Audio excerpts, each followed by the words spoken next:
Hola, bienvenidos a una cápsula más. Yo soy Pluma Blanca Xochiquetzali Y yo soy Luz Brillante.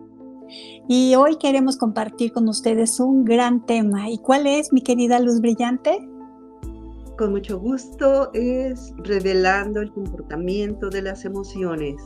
¡Wow! Maravilloso tema. Pues bienvenidos y comenzamos. La palabra emoción proviene del latín emotio, que se deriva del verbo emovere. Viene del sufijo e, que es ex, significa hacia afuera, y movere, que es moverse. Literalmente moverse hacia afuera. Entonces, básicamente la emoción es una reacción de movimiento. Es en sí una reacción de nuestro cuerpo que nos impulsa a actuar de determinada manera. Todas las emociones que sentimos como humanos son simplemente pulsos eléctricos dentro de nuestro cuerpo. Esta reacción se produce porque los impulsos energéticos que provienen de afuera, es decir, del entorno, cambian la energía adentro, a través de pulsos que generan una reacción energética dentro del cuerpo en sí, en positivo y negativo, positivo y negativo, positivo y negativo. Una reacción electromagnética dentro de nuestro cuerpo genera pulsos constantes que despiertan a las moléculas y estas a su vez hacen una reacción química que despierta a las hormonas y estas hormonas generan más reacciones que llegan a nuestro cerebro como pulsos eléctricos, lo cual interpretamos después como una emoción. Y si es algo que permanece constantemente en el tiempo, le llamamos un sentimiento, es decir, algo adquirido, una emoción que fue asimilada para perdurar en el tiempo. Muy interesante, mi querida Luz Brillante. Por eso las emociones son la manera natural en la que los seres humanos reaccionamos a lo que ocurre a nuestro alrededor. Son como las olas del mar, van y vienen a lo largo del día. Algunas son menos intensas y pasan, y otras son más intensas y se quedan, convirtiéndose en estados de ánimo. Todas las emociones son necesarias porque permiten y facilitan nuestra interacción y comunicación social. Es importante que no las etiquetemos, no son ni buenas ni malas, porque aun cuando podamos sentirlas de forma más agradable o desagradable, todas tienen una función y utilidad. Son brújulas que nos sirven para orientarnos en nuestro viaje evolutivo de descubrimiento. Las emociones nos ofrecen valiosa información que contribuye y nos ayuda a tomar decisiones más acertadas en nuestra vida. Las emociones son reacciones orgánicas que responden a estímulos internos o externos. Se clasifican en dos grupos, primarias y secundarias. Las emociones primarias son innatas y universales. Son las que se manifiestan en las primeras etapas de la vida de las personas, en sus primeras fases de desarrollo, y se han catalogado como 6 emociones básicas que son la alegría, el miedo, la tristeza, la rabia, la sorpresa y el asco o desagrado. Y se reconocen de manera universal independientemente de la edad, sexo y procedencia cultural. Efectivamente, Bella Xochiquetzali, son 6 emociones básicas. Y la emoción posee 4 movimientos fundamentales que son, como bien lo dijiste, la alegría con un movimiento hacia afuera y hacia arriba. La tristeza tiene un movimiento hacia abajo y hacia adentro. La rabia con movimiento hacia adelante y hacia afuera. Y el miedo, su movimiento es hacia atrás y hacia adentro. Cada emoción tiene un patrón claro a nivel postural y marca la impronta que todos percibimos cuando vemos a otra persona. Entender esto nos lleva a plantearnos los efectos que un estado emocional más o menos permanente y mantenido en el tiempo puede tener sobre el funcionamiento de nuestro cuerpo y sobre nuestros problemas físicos y de enfermedades. Exactamente, y cómo es importante de verdad ser observadores de incluso, como bien acabas de compartir, Cada movimiento es como un lenguaje no verbal que el cuerpo está comunicando. Por eso, por ejemplo, cuando sentimos alegría, nuestro cuerpo se expande, se abre a determinada situación y segregamos serotonina, endorfinas, dopamina y oxitocina, que son las llamadas hormonas de la felicidad. La alegría ayuda a reducir el estrés y la ansiedad, favorece la creatividad, nos entrega energía y nos insta a acercarnos a interactuar con otras personas. Pero, por ejemplo, cuando sentimos miedo, percibimos una serie de reacciones físicas en nuestro cuerpo. Se tensan nuestros músculos, empezamos a temblar, el corazón y la respiración se aceleran, tenemos la sensación de un nudo en la garganta u opresión en el pecho, sudor en las manos, los músculos tensos y ganas de gritar o de llorar. Es una sensación de paralización o ganas de huir y nuestro cuerpo segrega adrenalina y cortisol. Con la tristeza sentimos un nudo en la garganta y dolor en el pecho. Nuestro cuerpo se contrae. Es posible que nuestros movimientos sean lentos, aletargados, sensación de menos energía o cansancio. Es una emoción que nos insta a parar, a reflexionar acerca de lo que ha ocurrido para poder procesarlo. Además, suele generar empatía, lo que posibilita encontrar ayuda en otras personas. La rabia, por ejemplo, los músculos se ponen en tensión, se disponen al ataque, se nos acelera el corazón y respiramos más rápido. Hay una sensación de calor en el rostro, tensión muscular, mirada fija, dientes apretados y ceño fruncido. El cuerpo segrega noradrenalina, dopamina y glutamato. Con la sorpresa, los músculos se ponen en tensión y abrimos los ojos y la boca, y cae la mandíbula. Y con el asco o desagrado se arruga la nariz, las comisuras de los labios descienden, a veces la lengua sale un poco de la boca, hay dolor de estómago, náuseas, tensión facial e hiperventilación. Excelente, querida Xochiquetzali. ¿Cómo pudiendo identificar las emociones podemos sentir nuestro cuerpo cómo se está comportando ante ellas? La frase de controlar las emociones es una perspectiva donde se recomienda que para poder tomar las riendas de tu vida, para tomar el poder de tu vida, hay que controlar las emociones. Pero si la emoción es la energía que mueve nuestro ser, entonces controlándola generaría más problemas en nuestro ser. Recordemos que las emociones son movimientos de energía, lo que significa que todo lo que sentimos son como olas en el mar interior. Por lo tanto, hay que reconocer cómo se está moviendo ese mar interior.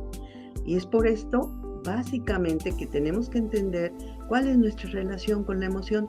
Si tomamos el mar como ejemplo, nadie lo puede controlar. El mar no se controla. ¿Qué se hace? Se aprende a nadar o se aprende a navegar y también aprovechar la energía del mar para podernos mover.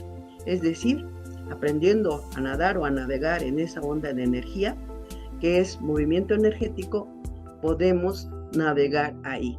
El gran reto aquí es reconocer que este movimiento es justamente como las olas del mar, como el agua, y lo que tenemos que lograr es ordenar el camino por el cual fluye el agua, y eso se hace con vibración.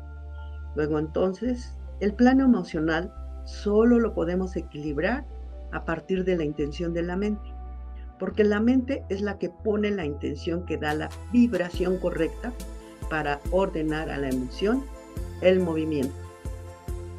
Interesantísimo, de verdad, como acabas de comentar, es muy, muy importante que seamos grandes observadores de nuestro entorno, pero de nosotros mismos al ver cómo se comporta nuestro cuerpo y como decías hace un momento, ver la intención y la mente cómo controla toda esta situación. Y por eso, por ejemplo, nos faltaba comentar que las emociones secundarias son comportamientos sociales, surgen de la combinación de las emociones primarias y se desarrollan con el crecimiento del individuo y con la interacción social. Algunas de ellas son la vergüenza, la culpa, la ansiedad, la resignación, los celos, la esperanza, la nostalgia, el remordimiento y la decepción.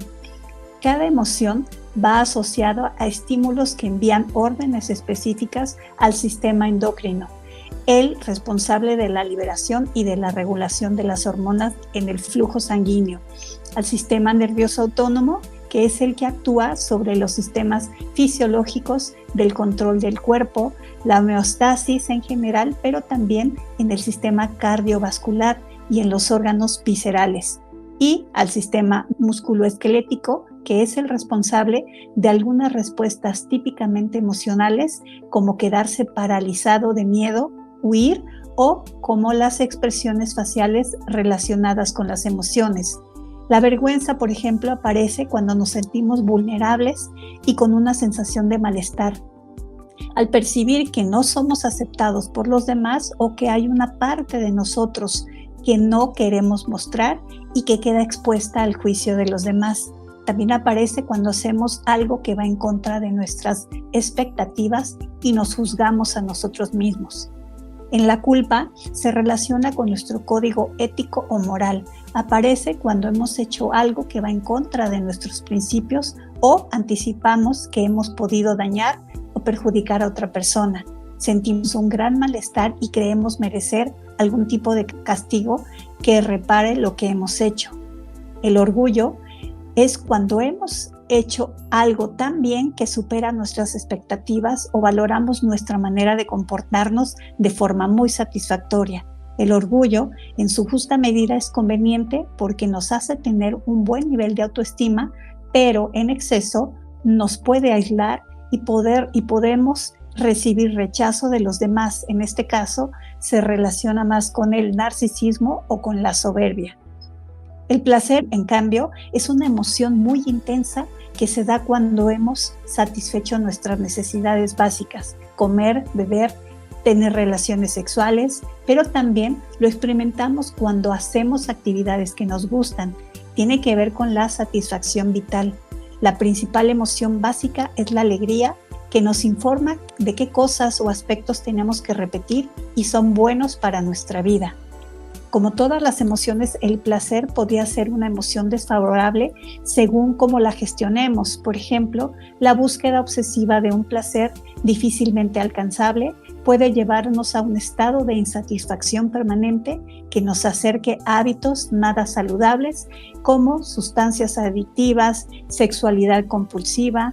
Estos procesos pueden encubrir mecanismos de evasión al no saber enfrentarnos de forma adecuada y eficaz a determinadas situaciones o experiencias. Y por último, la envidia, que se manifiesta en procesos de comparación con otras personas. Hay sentimientos de injusticia, infravaloración. Es, junto con los celos, una emoción autodestructiva, muy perjudicial para el entorno de la persona que lo siente. Muy clara tu exposición, mi querida Xochiquetzali, acerca de estas emociones secundarias. También recordemos que al principio de la emoción es lo que sentimos dentro, es el movimiento de lo que viene de afuera, del entorno. Si esta emoción es una reacción de energía externa, ¿cómo podemos cambiar algo de afuera antes de que llegue a nuestro plano energético? ¿Cómo hacerlo sin modificar el mundo exterior? La única forma es cambiando nuestra percepción hacia el mundo exterior para cambiar la emoción en nuestro mundo interior. Recordemos también que la emoción es solo una reacción del mundo externo y la única forma de poder permitir que las emociones fluyan en armonía es cambiando nuestra perspectiva sobre todo lo que nos rodea en el plano mental y en nuestras creencias. Así es, mi querida Luz Brillante, nuestras creencias. Ese es un tema del cual hablamos recientemente y que los invitamos a que lo escuchen. La ciencia ha comprobado que las emociones tienen una duración de entre 80 a 120 segundos y los sentimientos son experiencias subjetivas y personales que surgen de las emociones. Se forman a través de la interpretación personal de una emoción, lo que significa que dos personas pueden sentirse de manera diferente en respuesta a la misma emoción. Los sentimientos son a menudo menos intensos que las emociones, pero más duraderos y pueden ser influenciados por nuestros pensamientos, creencias y experiencias pasadas. Por ello, aunque físicamente las emociones duran tan solo algunos segundos, son los sentimientos quienes pueden persistir durante mucho tiempo. La actitud no es otra cosa que la habilidad del ser humano de sostener durante mucho tiempo una emoción a través del sentimiento. Absolutamente de acuerdo contigo, hermosa Xochiquetzali. Cada persona tiene una percepción diferente de las emociones. Muchas veces dejamos de sentir emociones de dolor cuando aprendemos a perdonar. Por ejemplo, cuando entendemos el origen de una situación que nos producía odio, empezamos a sentir la compasión. Siempre tiene que ver con nuestra percepción. Entonces, desde este punto de vista, aprender a navegar en este océano significa poder ver más allá del horizonte, saber hacia dónde vamos, cuál es nuestro norte y dónde está ese norte en la brújula. Podríamos decir que el cuerpo es ese barco, la conciencia es el mar y va rompiendo las olas en el pecho, en el corazón y en el plexo solar. En la meditación autoalusiva, por ejemplo, se dice que tanto las emociones como los pensamientos son como las olas en un lago. El observador únicamente las observa cuando nacen, crecen y mueren sin involucrarse con ellas. De esta forma no le afectan a su interior. Importantísimo ser ese gran observador para precisamente darnos cuenta de todo lo que pasa a nuestro alrededor sin involucrarnos, como bien acabas de comentar, mi querida Luz Brillante. Y por eso las emociones se encuentran estrechamente vinculadas a los sentimientos, como ya hemos venido platicando, pero son realidades cerebrales diferentes. Las emociones son respuestas fisiológicas a estímulos, mientras que los sentimientos son interpretaciones personales de esas emociones. Comprender esta diferencia es crucial para la autoconciencia y la gestión de nuestra vida emocional. Al aprender a observar e identificar nuestras emociones y entender los sentimientos que surgen de ellas, podemos mejorar nuestra salud mental y, por lo tanto, nuestro bienestar emocional. Y de esta forma concluye la cápsula del día de hoy. Muchas gracias a todos por sus valiosos comentarios y que nos inspiran a continuar haciendo estas cápsulas que tanto disfrutamos hacer. Los invitamos a suscribirse a nuestro canal, darle un me gusta y compartir si esta información resuena con ustedes. ¿Algún mensaje final que desees compartir con nosotros, mi querida Luz Brillante? Sí, con mucho gusto, hermosa Xochiquetzali. Pues compartir con quienes nos escuchan, decirles que para nosotros es muy emocionante, ahora sí, volviendo a las emociones, sentir que les estamos transmitiendo parte de nuestro ser para poder navegar en un océano con una brújula directa hacia nuestra evolución de nuestro ser. Gracias. Quito, qué bonito lo dijiste, mi hermosa Luz Brillante. Y bueno, de esta forma concluye nuestra cápsula del día de hoy. Nos escuchamos en una siguiente emisión, no sin antes desearles todo lo mejor y solo lo mejor en sus vidas. Hasta la próxima.